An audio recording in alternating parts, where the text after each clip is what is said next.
Ladies and gentlemen, our country is inching ever closer to civil war. The left versus the right. Pennsylvania is suing itself. Georgia has a lawsuit that is set to be seen by the Supreme Court of the United States. Our country is inching closer and closer to civil war, left versus right, and we need to learn how to deal with it. Welcome back to the channel if you're a returning viewer.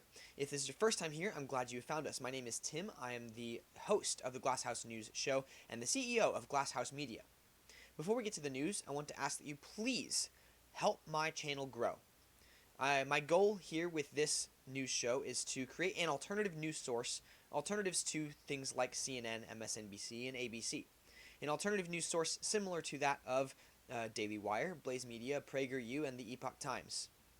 So, if you want to help my channel grow, if you think what I'm doing here is important, if you want to help grow the dissemination of information and not control it, hit the subscribe button to this channel, like this video, and then share with your friends, and then hit the notification bell so you never miss a video. Alright, on to the news. I said we are inching closer and closer to civil war because the now pardoned General Flynn, former National Security Advisor Michael Flynn, made his case for invoking martial law to prevent Joe Biden from winning the presidency. He said that Donald Trump has a legal path to instate martial law and invoke the Insurrection Act as the cause for this. He also says that this is not without precedent.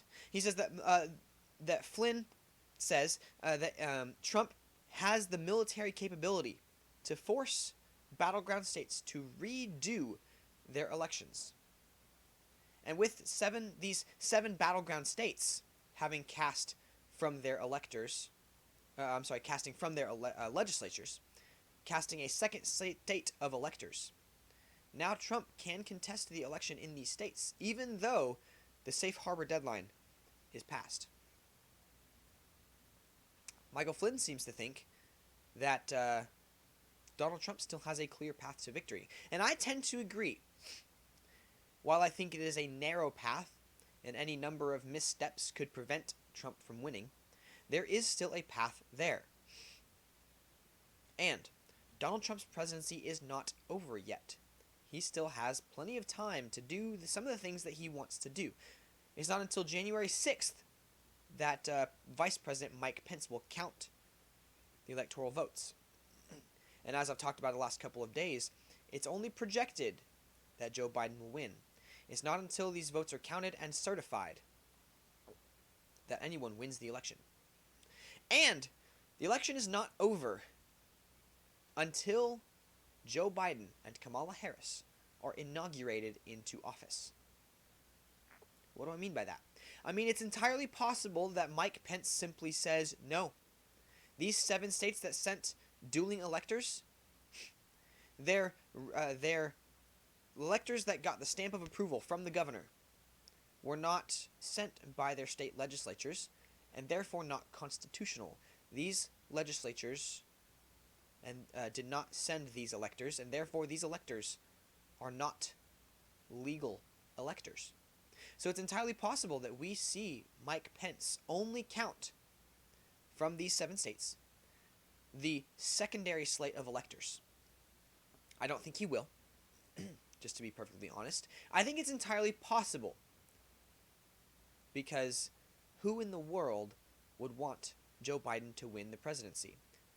Allegedly 80 million Americans, but I don't quite believe that, because I've seen far too many questions regarding Dominion, regarding foreign election interference. There is far too much on the line to simply say, no, nothing happened here. Everything was above board, despite the fact there was 68% voting margin of errors in Antrim County, Michigan. Despite the fact there were 3% of votes shifted from Trump to Biden across Dominion systems. Despite the fact that there is election interference in this election, foreign interference in this election, people are simply saying, No, everything is above board. They have their heads in the sand. They're not paying attention to what is happening around them. That's why I'm doing what I'm doing here. I did a live stream on TikTok earlier talking about how my goal is to do the research for you and then present to you the facts. So what does that mean? It means I cross-reference alternative sources with mainstream sources. And wherever those sources intersect, that is generally the truth. And that is what I present to you. Things like the Supreme Court has rejected a challenge to Donald Trump's census immigration plan.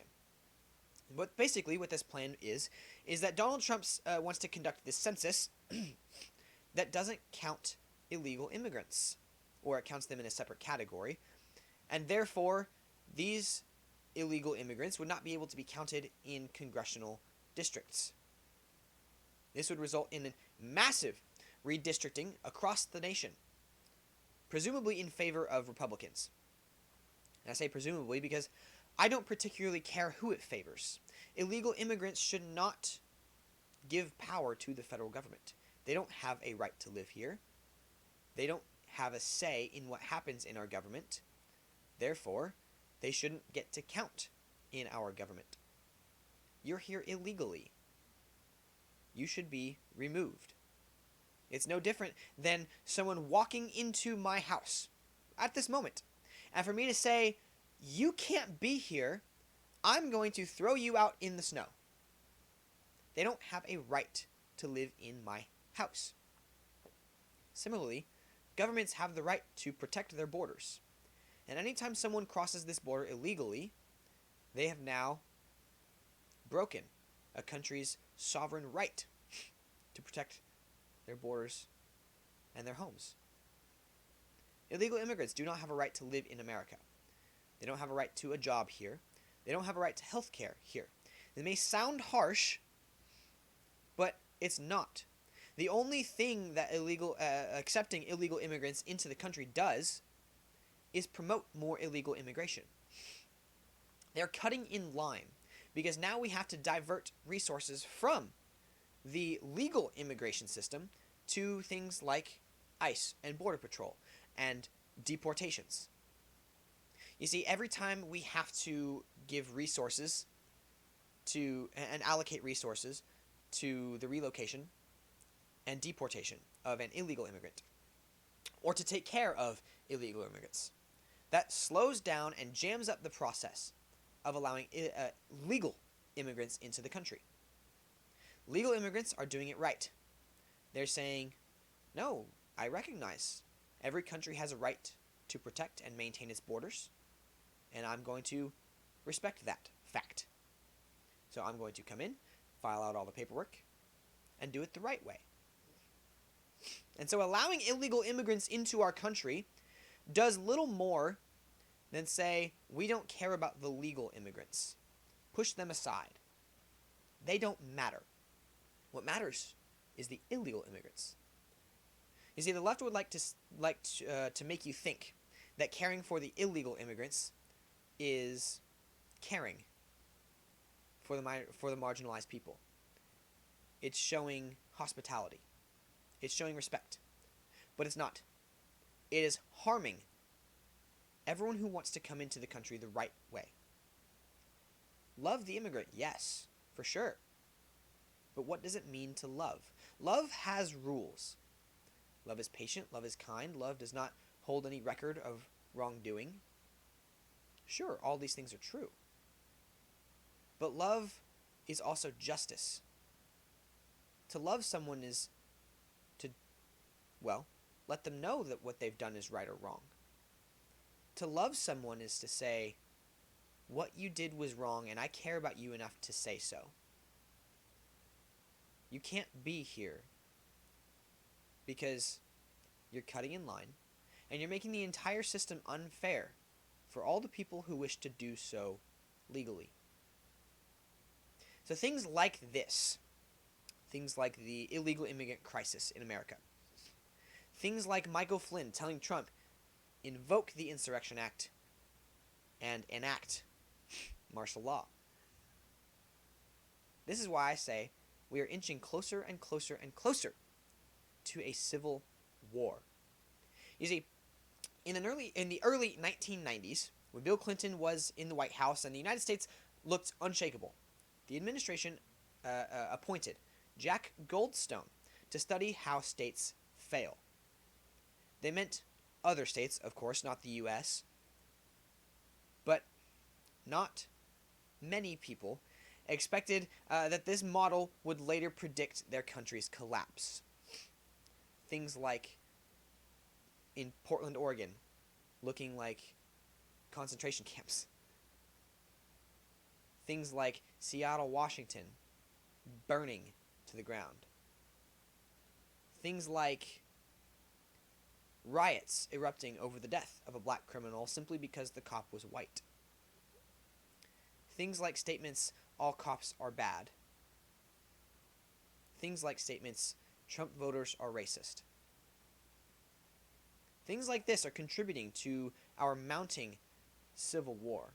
It's getting worse and worse and worse. And ladies and gentlemen, if we do not do something soon, if we don't do something about it soon, right now, the damage will be irreparable.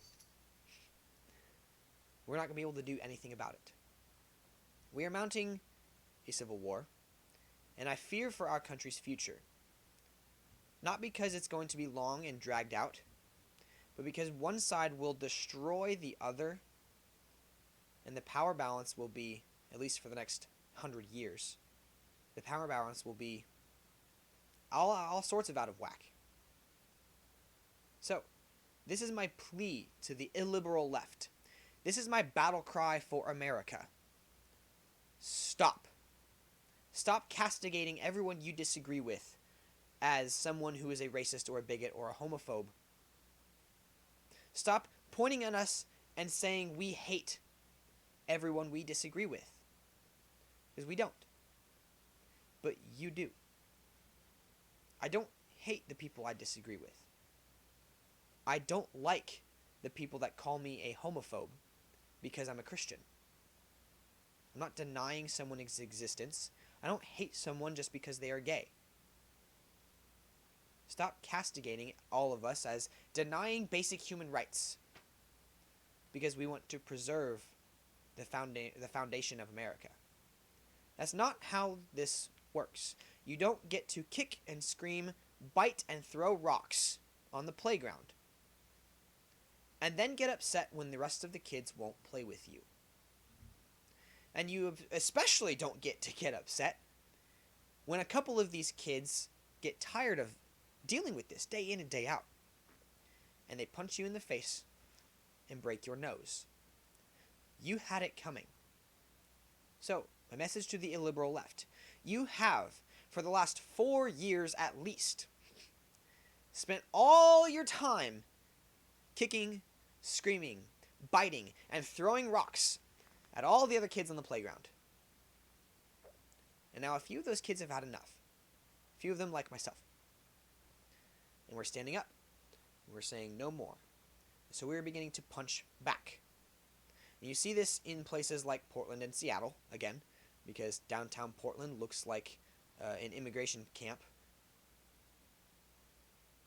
You see things like the Proud Boys rising up and using leftist tactics. Man, the left was all for the destruction of private property until someone burned a Black Lives Matter flag, like the Proud Boys did this past week.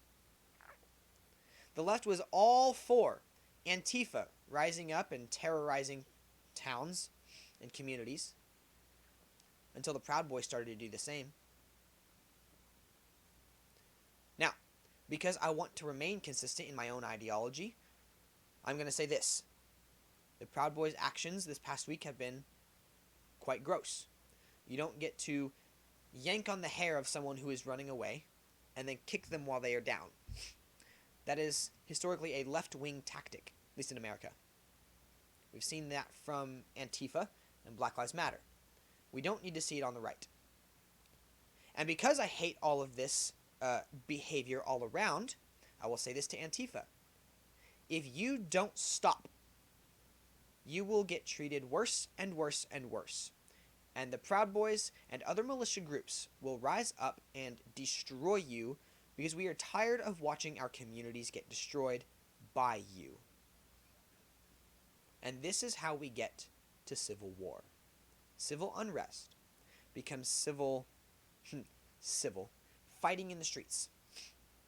And if Trump really does initiate martial law to redo these elections without mail-in ballots, our country's already a tinderbox waiting to be lit. This will be a mere match or a lighter being dropped in. And fighting will ensue. And the war will begin. And at the end of the war, one side will be left standing. And it's not the side that likes to cosplay as insurrectionists. It's the side that spent all of their time hunting and mudding. It's the side that owns 90% of the guns in the nation. 90% of the ammo, at least. So to the left, are you really sure this is what you want? Like I said at the beginning of this video, please share this with your friends. It's really important that I cannot stress enough the importance of the dissemination of information. Our country is at war, and it's about to become a physical war. So share this video with your friends and let them know about it. Warn them before it's too late. Like this video, subscribe to my channel, hit the notification bell so you never miss an update. Try not to burn down the country while I'm gone, and even if you do, I'll be here back on Monday to cover it. Have a good night, have a good weekend, and have a Merry Christmas.